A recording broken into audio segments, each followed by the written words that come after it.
Saudações, meus caros, tudo bem?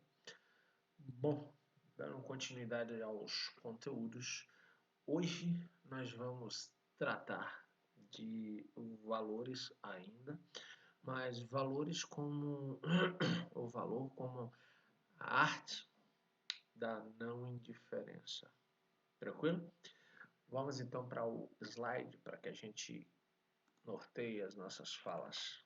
Valorizar é a arte da não indiferença, ou seja, o ato de dar valor a algo é o ato de não ser indiferente àquilo que a gente está valorizando. Bom, a razão de ser dos valores. Valores sociais versus valores econômicos. Vamos lá? Como vocês bem sabem, a gente tem estudado esses conceitos desde o início do livro. Valores são um conjunto de regras, um conjunto de normas que regem a sociedade e permitem que essa sociedade funcione da melhor forma possível. Óbvio que há em algumas sociedades, a nossa é um caso bem claro disso, alguns valores que seriam fantásticos se fossem postos em prática, mas apesar deles existirem, eles estão apenas como ideias, como propostas. Eles não se efetivam e isso acaba dificultando as relações sociais.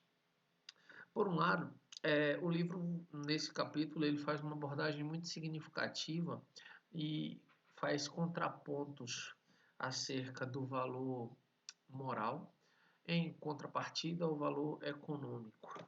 Por quê? Porque ele vai estabelecer, a princípio, essas diferenças. O que é um valor moral? O que é um valor econômico? Se pensarmos, o valor moral dialoga com quem somos, quais são as coisas que a gente escolhe para fazer em sociedade, como a gente se comporta em sociedade, se a gente se adequa e cumpre as leis vigentes nessa sociedade. Tudo isso são valores, tudo isso são formas de se portar na sociedade.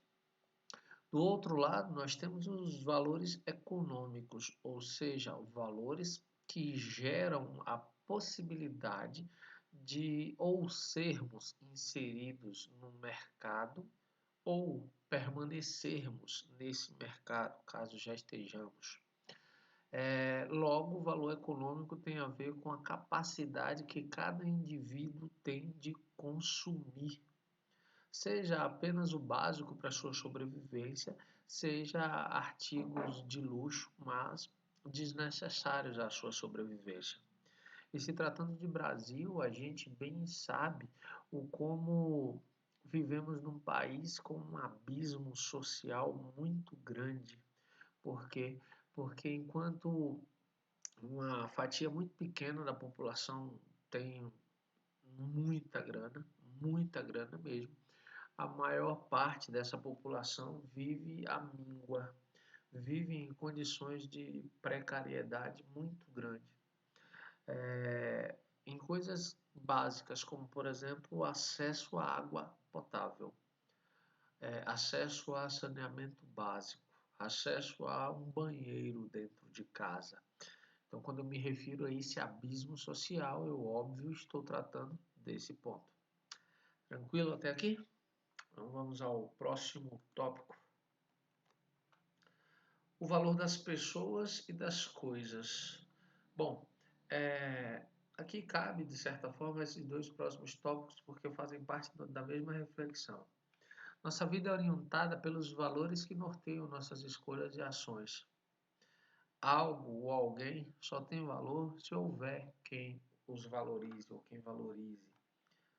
Mas o que são ou o que representam o valor das coisas e das pessoas? Primeiro ponto, a ideia, eu vou partir das pessoas para depois levar para as coisas. Do mais importante para o menos importante. Pessoas importam mais que coisas. Imagina o seguinte, a gente vive costumeiramente, principalmente no que tange ou no que toca a nossa própria família, como se eles fossem eternos. É só você lembrar que se você tem um sentimento muito forte por seus familiares, por seu pai, por sua mãe, por seu avô, por sua avó, quase nunca você externa isso. Você não diz com muita facilidade eu te amo, ou muito obrigado por tudo, ou minha vida é muito melhor porque você existe. A gente quase sempre guarda esse tipo de valor, esse tipo de sentimento, porque a gente supõe que as pessoas com quem a gente convive, elas já sabem disso. E a gente não precisa ficar dizendo o tempo todo. Quando a gente faz isso também de posse de uma certeza que na verdade ela é falha, que é a certeza de que aquelas pessoas estarão ali sempre para ouvir quando você desejar dizer o quanto você gosta delas. Na medida em que essas pessoas descobrem, sei lá, uma enfermidade qualquer e o tempo de vida delas passa a ser contado de uma forma clara e objetiva, ou seja, você consegue enxergar um final, no fim do túnel, você começa a tentar correr atrás desse tempo que não existe mais, para tentar deixar claro o sentimento positivo que você tem por aquela pessoa. E aí, na iminência de perder, você tenta compensar isso, deixando claro o tempo todo que essas pessoas importam. Mas por que não fazem isso cotidianamente? Por que não deixar que as pessoas percebam-se importantes em sua vida quando ainda não existe uma preocupação maior com o tempo? Entende?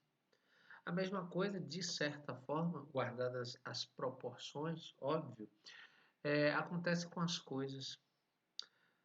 Vocês, como eu costumo dizer na sala, e eu faço parte desse grupo também, eu me sinto extremamente privilegiado.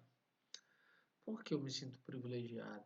Porque eu posso parar de manhã antes de sair de casa, num dia normal, escolher com que sapato eu vou. E por poder escolher que sapato eu vou, ou que tênis, ou que chinelo, eu quase nunca lembro que existem algumas pessoas que não têm essa possibilidade de escolher. Na verdade, não tem nem o que calçar. Ou pior, que não tem nem o pé.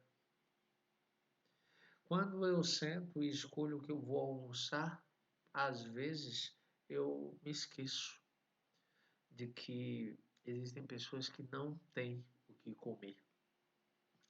Então, as coisas importam, na maioria das vezes, na medida em que elas nos faltam. A gente costuma valorizar muito o que não tem. Quase sempre deixar sem muita importância tudo aquilo que sempre esteve ali à nossa disposição. Desculpe.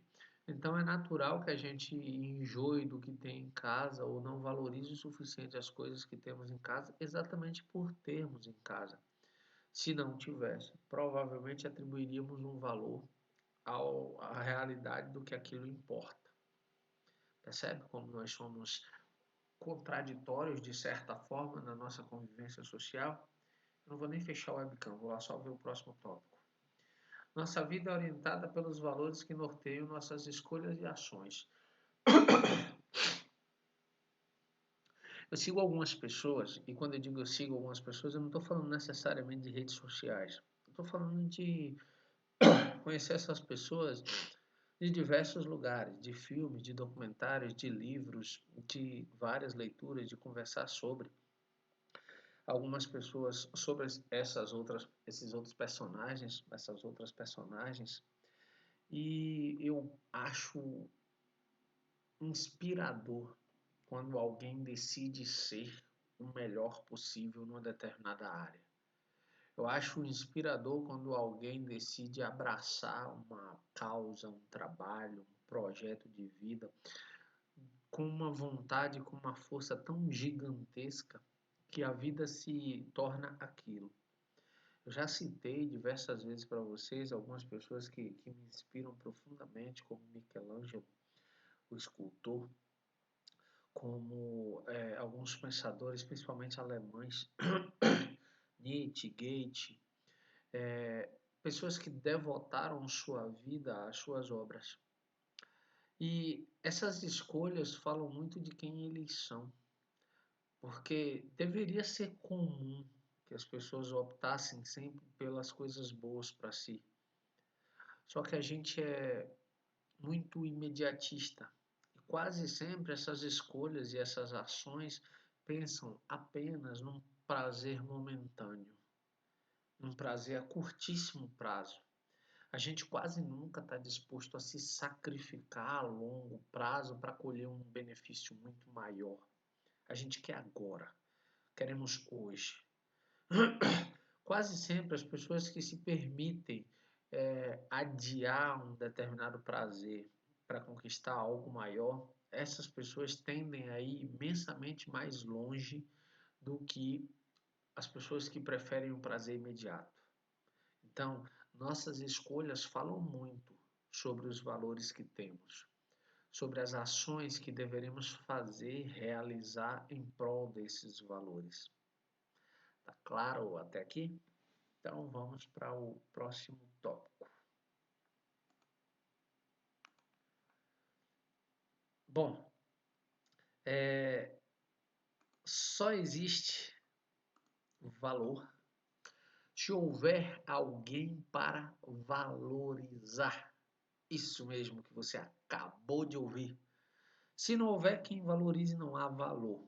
Exemplo, uma vez eu falei, não me recordo, salvo engano, não foi na turma de vocês, mas eu falei, para que serviria uma Ferrari ou uma Lamborghini para um índio no meio da floresta? Óbvio, para nada. Por quê? Porque se você der para ele a possibilidade de escolher entre uma Ferrari e um arco e flecha, ele vai escolher o arco e flecha. Porque com arco e flecha ele garante a própria sobrevivência. Com a Lamborghini ele não vai ter como perseguir uma caça. Então, as coisas só têm valor porque existem pessoas que atribuem valor àquilo que existe. Por isso, os valores são relativos. Por quê? Porque elas importam para você, não importam para eu, ou para mim, melhor dizendo, ou para outros em particular. Exemplo, vamos lá. Eu enxergo um carro como um meio de transporte só. Um veículo que vai me tirar do ponto A e me levar com um certo conforto, com mínimo de conforto, ao ponto B. Daí, um carro para mim, sendo só esse meio para me deslocar, ele não precisa ser um carro de R$ 500.000. Um carro que ande já cumpre a sua função. Mas eu sou apaixonado por motos. Então, se tiver recurso para comprar uma moto a mais cara que eu puder pagar, eu não me preocuparei com isso. Eu comprarei porque eu sou apaixonado por motos. Algumas pessoas gostam imensamente de sair no final de semana, encontrar algumas dezenas de amigos, sentarem num restaurante, conversarem, beberem, comerem a tarde inteira e adentrarem à noite. Eu adoro ficar em casa. Eu adoro o silêncio, algum livro, um caderno para escrever, para colocar o pensamento para romper qualquer fronteira, qualquer limite. E as pessoas dizem assim, mas o que você faz para se divertir? Eu digo, leio. Não, mas para se divertir, leio. Percebe como isso para mim é um valor, para outro não é. Assim como para ele o valor dele importa, para mim não. Qual é a grande sacada aqui para uma boa convivência em sociedade? Entender que o meu valor não é mais importante que o do outro, que ele é importante para mim e não para o outro.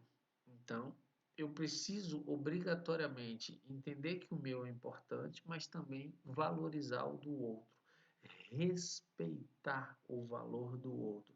Afinal de contas, nós, enquanto espécie, somos muito diferentes.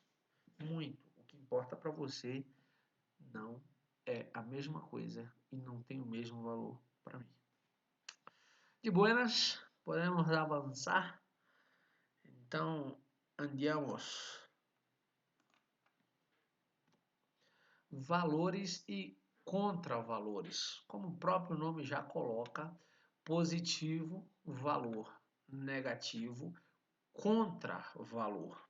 E aí, de certa forma, a gente é ou foi educado a pensar que o amor é sempre um valor e o ódio sempre um contravalor. Verdade? Não. Por que não? Por um motivo muito simples. Imagina os vários casos de violências domésticas que a gente acompanha nos noticiários, nos diversos jornais, e algumas pessoas tiveram inclusive a infelicidade de presenciar, quase sempre é fruto de um amor possessivo.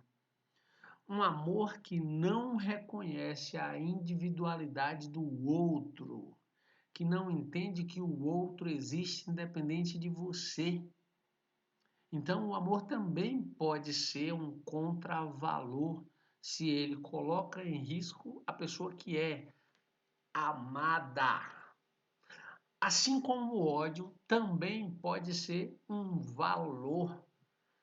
Exemplo, eu morro de ódio de pessoas racistas, de pessoas preconceituosas. Nesse sentido, o ódio passa a ser um valor. Por mais que o ódio, sob qualquer perspectiva, seja algo ruim, mas nesse caso específico, ele é uma coisa positiva. Mas ter esse ódio não me dá o direito, por exemplo, de agredir um racista. Por quê? Porque um erro não justifica o outro.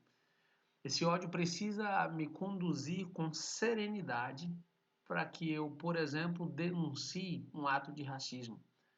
Para que eu não considere esse ato de racismo como algo normal, mas nunca para que eu vá às vias de fato, ou seja, que eu vá agredi-lo ou fazer uso da minha força física contra um outro indivíduo. Tranquilo até aqui? Então vamos. Porque a tolerância e a intolerância também entram nesse diálogo sobre valores e contravalores. Por quê? Porque se você parar para lembrar, o conceito de tolerância é aquele que tolera, é aquele que respeita, é aquele que aguarda, aquele que espera. Intolerância é exatamente o contrário. Logo, a ideia de tolerância é positiva e é um valor, e a ideia de intolerância é negativa e representa um contravalor, em partes. Por quê? Porque há situações em que, por exemplo, a intolerância se torna um valor. Vou usar ainda o exemplo do racismo. Alguém que é intolerante ao racismo e se manifesta contra o racismo está realizando um ato de valor. Percebe? Alguém que é tolerante à violência, alguém que tolera o menosprezo dos outros, o preconceito, é um contravalor. Por quê? Porque a pessoa aceita e acha normal, tolera aquilo que é ruim para a sociedade. Então percebe como esses dois conceitos eles podem trocar de lugar dependendo do contexto em que nós estejamos inseridos. Sim, senhores e senhoras, ele pode mudar. Então, atenção. Vamos ao próximo tópico. Para Platão, o valor absoluto só existe no mundo das ideias. Já para Aristóteles, o valor está na moderação. Theo, explica aí. Explico sim. Você lembra que você estudou lá em Platão que aquele grego antigo ateniense chamado Platão disse que o mundo está dividido em duas realidades. A realidade material e a realidade inteligível, desculpe. A realidade inteligível é o que ele chamou de mundo das ideias. E esse ele considerou superior. E o mundo sensível, que é o mundo que a gente acessa através dos nossos 5 sentidos, ele chamou de mundo da matéria. E para ele, esse mundo da matéria é uma cópia imperfeita de tudo que existe no mundo das ideias. Quando ele diz que, deixa eu me lembrar só o tópico, quando ele diz que o valor absoluto, ou seja, que o valor pleno, o valor máximo de tudo que existe está no mundo das ideias, por quê? Porque para ele só lá existe a perfeição. Só lá as coisas existem de forma harmoniosa e perfeita. Aqui são cópias. E como cópias não ficam idênticas, exatas como a própria ideia. Então, para ele, o valor máximo, o valor mais importante, o valor absoluto, só existe como uma ideia no mundo das ideias. Aristóteles, como acredita que esse mundo sensível, esse mundo que nós acessamos através dos sentidos é o que importa, ele vai dizer que não é o ideal nem mais nem menos. O ideal é o caminho do meio, ou seja, a moderação, o equilíbrio. Daí a gente achar algo virtuoso quando a gente se depara com alguém muito equilibrado. Aquela pessoa que o mundo está desabando e ela está calma, tomando as melhores decisões possíveis. E as pessoas dizem, fulano é extremamente equilibrado. Veja a calma com que ele conduz a resolução do problema. Tá claro para você? Se não, anota no caderno. Na live, para tirarmos as dúvidas que permanecerem, eu vou esclarecer tranquilamente tudo isso. Fechado? Vamos ao próximo tópico? Fechar aqui o webcam. Para avançarmos para valores materiais e valores espirituais. Bom, os valores espirituais têm a ver com quem somos enquanto pessoas e partes dessa sociedade. Exemplo, a honestidade, a retidão de caráter, o diante do certo e do errado poder escolher sempre o certo. Optar pelo trabalho duro ao invés da desonra do roubo, da desonestidade. Valores morais, valores espirituais são os valores que dialogam com um comportamento adequado, com um comportamento ideal dentro de uma sociedade. Do outro lado dessa trincheira, do outro lado dessa régua, a gente pode colocar os valores materiais. Não que os valores materiais sejam contrários, sejam contraditórios aos valores morais, não. Eu estou dizendo apenas que os valores materiais são aqueles que você atribui a um determinado material. Servem, por exemplo, para que você possa realizar o comércio. Imagina se você só plantasse feijão e precisasse comer carne. Como é que você mediria quanto dá de feijão e quanto receber em troca de carne? Então, por isso há a invenção da moeda. E a moeda, por convenção social, ela passa a ter um determinado valor e, a partir desse valor, você pode adquirir outras coisas. Exemplo, você sabe que R$ 2 você compra o quê? 8 pães. Você sabe que com R$ 2 você compra o quê? Compra um salgado em alguns lugares. Você sabe que com R$ 2 você compra o quê? Sei lá, um picolé.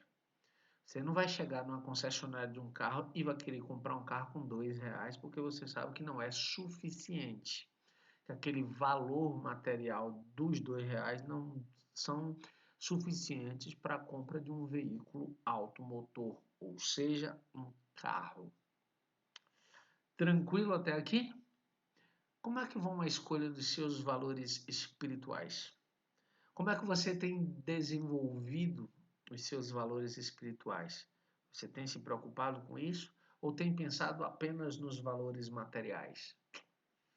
Você já parou para pensar que não dá para comer dinheiro? Imagina um sanduíche de cédulas de 100. No entanto, a gente continua passando por cima do meio ambiente como se só importasse o valor material. A gente destrói o nosso próprio espaço de sobrevivência como se o mundo inteiro fosse apenas valores materiais. Talvez a nossa geração não descubra que não se come dinheiro, mas as próximas, infelizmente, com certeza descobrirão. No mais, respondam às atividades do capítulo e reforçando, anotem as dúvidas para que a gente tire na próxima live. Fechado? Então, um forte abraço e tchau, tchau. Valeu, galera.